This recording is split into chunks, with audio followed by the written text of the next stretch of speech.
There is something you want to change for a long time, certainly, and you are not able to change. And maybe many things.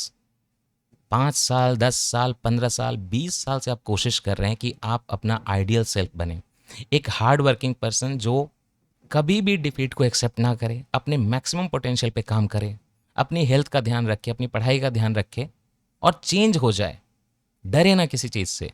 लेकिन फिर भी आप ये चीज़ कर क्यों नहीं पा रहे? आपने कभी गौर किया है? कितना भी डिसिप्लिन की आप कोशिश करें, वापस आप उसी लूप में क्यों आ रहे हैं वापस? सोचा आपने कभी?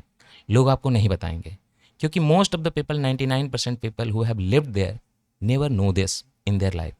एंड जिन लोगों को पता होता है, वो एक ऐसा मोमेंट होता है जिसके बाद उनके लिए बहुत चीज़ें अलग इंपॉर्टेंट हो जाती हैं, वो किसी को बताने वाले नहीं। इनफैक्ट मुझे भी, एंड मे बी अभी भी कोई इसको बाकी हो, 36 अराउंड के एज में अब रियलाइज़ हो रहा है कि एग्जैक्टली ये प्रॉब्लम क्यों जनरेट होती है। और रिसेंटली वो जानने के बाद मैंने भी अपनी सारी चीज़ें चेंज की हैं और उसका एक पॉजिटिव इम्पैक्ट मुझे दिख रहा है, शायद आप लोगों को भी पता चल रहा होगा। चाहे वो प्रीलिम्स का कोर्स देखे हमने पहली बार लाया, यूट्यूब पे मैराथन पहली बार कर रहे हैं, ये सारी चीज़ें वहाँ से रिलेटेड हैं, सारी चीज़ें। ये वॉइस नोट भी उससे रिलेटेड है। तो सीक्रेट क्या है मैं आपको बताता हूँ। आपकी लाइफ में जो आपके अराउंड लोग हैं, चाहे वो फैमिली हो, चाहे स्कूलिंग हो, चाहे कॉलेज हो, चाहे सोसाइटी हो, चाहे आपके फ्रेंड्स हों, अगर वो बहुत इंस्पायरिंग नहीं है, एवरेज लोग हैं, पहले तो आप वहाँ से चीज़ें बोरो करते हो और आपके लिए एक न्यू नॉर्मल हो जाता है। इसके अलावा आप कैसे अपनी लाइफ में चीज़ों को आपने डील किया है, धीरे धीरे देखिए, आपकी पूरी लाइफ डिफेंस मैकेनिज्म में है। पैसे खत्म हो गए, रोजगार देखना है। हेल्थ खराब हो गई, एक्सरसाइज करना है। हेल्दी खाना नहीं खाने से दिक्कत आई, अब हेल्दी खाना खाना है। एग्जामिनेशन करीब आया, अब पढ़ना है। पूरी लाइफ डिफेंस मैकेनिज्म में है और धीरे धीरे ये जो डिफेंस मैकेनिज्म वाली लाइफ है, हमारे अंदर बसना शुरू होती है। अंदर बसना मतलब हमारे बॉडी के जितने भी सेल हैं, जितने भी टिश्यू हैं, सबको ये आदत लग गई है, पूरा नर्वस सिस्टम के अंदर ये विष की तरह भर जाता है कि आप यही हो। एक सांप को आपने देखा है, केचुली पुरानी होती है तो उसको छोड़ देता है, लेकिन अगर उस केचुली से उसको बहुत प्यार हो जाए, इमोशनली अटैच हो जाए, तो वो एक दिन मर जाएगा। और यही चीज़ यहाँ होती है। ये जो आपका इमोशनल स्टेट है, जो रियलिटी है, जो आपने मान के चलिए अंदर, धीरे धीरे आप पे इतना हावी हो जाती है कि लोग कहते भी हैं कि 25 साल के बाद इंसान चेंज नहीं होता। क्यों चेंज नहीं होता? क्या दिक्कत आ गई? क्यों चेंज नहीं होता? ये तो दिमाग की बात है। बात यह है कि बॉडी की हर चीज़ में, पूरे नर्वस सिस्टम में एक जहर भरा हुआ है, एक नॉर्मेलिटी भरी हुई कि आप यही हो जो आपने पूरी लाइफ किया है डिफेंस मैकेनिज्म में। आपको ये उसके ऊपर जाने ही नहीं देगी।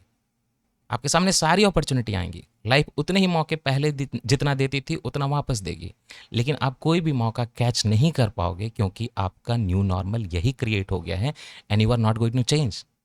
मेरी तो इस 36 में है, मुझे ये रियलाइज़ हो रही है चीज़ें।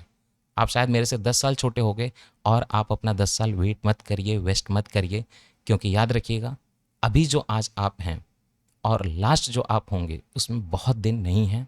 There will be some moment जहाँ पे आपके लिए एक लास्ट मोमेंट होगा, एक लास्ट एग्ज़ाम होगा, एक लास्ट सांस होगी, एक लास्ट खाना होगा, एक लास्ट फेवरेट चीज़ होगी।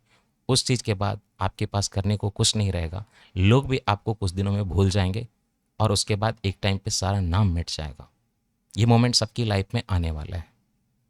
तो फिर इस रियलिटी को अगर आप अभी चेंज कर लें, that will be the best for your life. जितना टाइम हमें मिला है यहाँ पे, हम उसको उस तरह से जी लें जिस तरह से हमारा आइडियल सेल्फ जीता, एंड वी आर डन। हमें यही करना है। करना कैसे इसको? अगर आपने थोड़ी भी क्वांटम मैकेनिक्स पढ़ी होगी तो आपको पता होगा कि जो चीज़ रियलिटी जो भी है वो इस पे डिपेंड करती है कि ऑब्जर्वर कौन है और उसको कैसे ऑब्जर्व कर रहा है।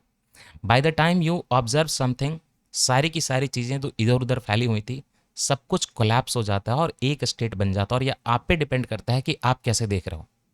दैट मीन्स कि यूनिवर्स में आपके लिए सारी अपॉर्चुनिटी हैं, सारी एग्जामिनेशन क्लियर करना आपके लिए पॉसिबल है, लेकिन by the time you imagine कि आपने ये क्लियर कर लिया और आप उस स्टेट में हो, ऐसा इंसान जो हर साल क्लियर करता आया है वो अभी क्या करेगा? अगर वो चीज़ आप बार बार रिप्लिकेट करना शुरू करो, सुबह से शाम करना शुरू करो, तो ये रियलिटी चेंज हो जाएगी। हमारा ब्रेन जो है बड़ा खतरनाक ऑर्गन है, उसको जो आप फीड करेंगे वही आपको रियलिटी दिखाएगा। तो तरीका ये है कि उस ब्रेन को हमें फूल करना है, मूर्ख बनाना है। उसको हमें डेली रिमाइंडर देना है कि we are the perfect person, और जब भी हमें कभी लगे कि हम टाइम वेस्ट कर रहे हैं, हम सही रास्ते पे नहीं हैं, तो हमें ये सोचना है कि अगर ये आइडियल पर्सन होता, एक टॉपर होता, तो आज वो क्या कर रहा होता, इस मोमेंट पे क्या कर रहा होता। जब भी आप सोशल मीडिया पर स्क्रॉल करें, चाहे टाइम वेस्ट करें, चाहे आपको लेजीनेस फील हो, कुछ भी हो ऐसा, ये सोचिए कि अगर एक टॉपर होता जिसकी रैंक 1 आ रही है, जिसने प्रीलिम से 120 स्कोर किया, वो अभी क्या कर रहा होता। And that is your new reality. ये चीज़ बार बार रेप्लिकेट करनी है, और जितना स्ट्रांगली करेंगे, जितना जल्दी करेंगे, जितना आप उसको रिपीट करेंगे, उतना आपका पास्ट जो है आपसे निकलता जाएगा। उस जो आपके बॉडी के अंदर टॉक्सिक एक पूरा स्टेट बसा हुआ है, उसको आपको एक्सपेल करना है। ये न्यू रियलिटी आपको इसी मोमेंट में लेनी है। जैसे आप देखेंगे, जो आप ऑब्जर्व करेंगे, वही आप बनेंगे। और ये फ्यूचर में इमेजिन नहीं करना है, आपको अपना कोच खुद बनना है। जब भी आप रुकें तो अपने बॉडी के बाहर एक सिचुएशन इमेजिन करें, और वो आपका कोच जो कि खुद आप ही हो, और आपको कह रहा है कि no, expel this person from inside, I do not deserve this. लोग बार बार कहते हैं कि एक इंसान प्रीलिम्स क्लियर करता है तो 90% चांसेज हैं कि वो नेक्स्ट टाइम भी क्लियर करता है। क्या हो जाता है ऐसा? एक बार प्रीलिम्स क्लियर करने के बाद इंसान को 5-6 दिन भी नहीं बचता अगर इंटरव्यू के बाद, फिर भी वो कैसे क्लियर कर लेता है? क्या वो सब कुछ पढ़ लेता उतने टाइम पे? पुरानी लर्निंग वो तो आपके पास भी, आपने भी साल भर पढ़ाई की है, इसमें फ़र्क कहाँ है? फ़र्क ये है कि उसने एक बार इस चीज़ को टेस्ट कर लिया है, इस चीज़ को एक बार चख लिया है, और एक बार जब स्वाद लग चुका है तो वो जानता है कि मेरी रियलिटी ये है कि मैंने इसको क्रैक किया हुआ है। That is the matter of confidence, that is the new reality. उसने देखी हुई है वो चीज़ जो आपने नहीं देखी है, और अगर आपने नहीं देखी है तो आपको अपने आप से झूठ बोलना है कि आपने देखी हुई है। आपको मान के चलना है कि एग्जामिनेशन बहुत ईजिली आप क्लियर कर लोगे, और अगर ईजिली क्लियर कर रहा होगा कोई इंसान है तो इस मोमेंट पे क्या कर रहा होगा वो आपको खुद से करवाना है। Repeat this process and you will be there. मैं भी बहुत पहले गिल्ट में, शेम में रहता था, अपने कोर्सेज के बारे में नहीं बताता था, वीडियो डाली है मैपिंग की, उसको नहीं बता रहा, बाहर आके क्या सिलेक्शन हुए, कुछ भी ये चीज़ें नहीं बता रहा था। लेकिन अब मैंने शुरू किया है, क्यों?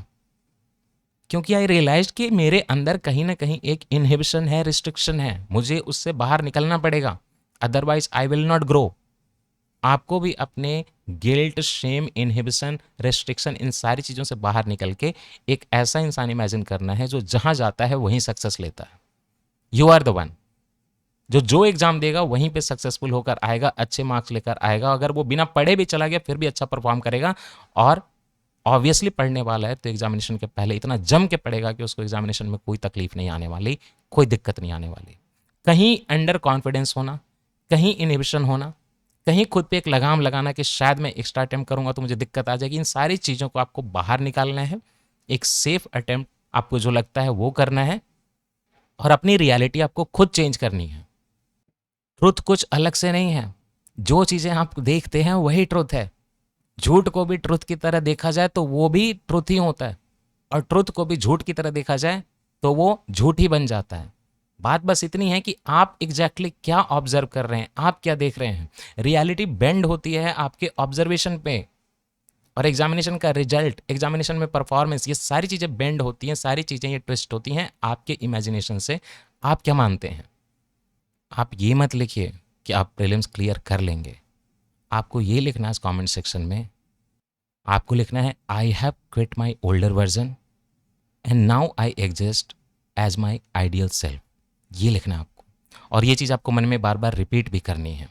जब भी आप थके हारे ये चीज़ आपको रिपीट करनी है, अदरवाइज आईएएस के घर में आईएएस, डॉक्टर के घर में डॉक्टर, बिजनेसमैन के घर में बिजनेसमैन, और पॉलिटिशियन के घर में पॉलिटिशियन ही पैदा होता रहेगा, बाकी सारे लोग पीछे रह जाएंगे। इसी तरह मैं डेली आता रहूँगा, आपको किसी तरह मुझे ट्रैक पे रखना है 25 तारीख तक, और उसके बाद भी टेलीग्राम चैनल आईएएस कॉरिडोर आप ज्वाइन कर लीजिए, वहाँ पे आपको नोटिफिकेशन मिलते रहेंगे वॉइस नोट के या वीडियो के, और आपको मैं इस मोमेंट पे डाउन नहीं होने दूंगा। जो सबसे इंपॉर्टेंट है, ये मेरा प्रॉमिस है, ये प्रीलिम्स आप क्लियर करके रहोगे। You will do this, I know very well, you are going to write means and behave like that person, that's most important.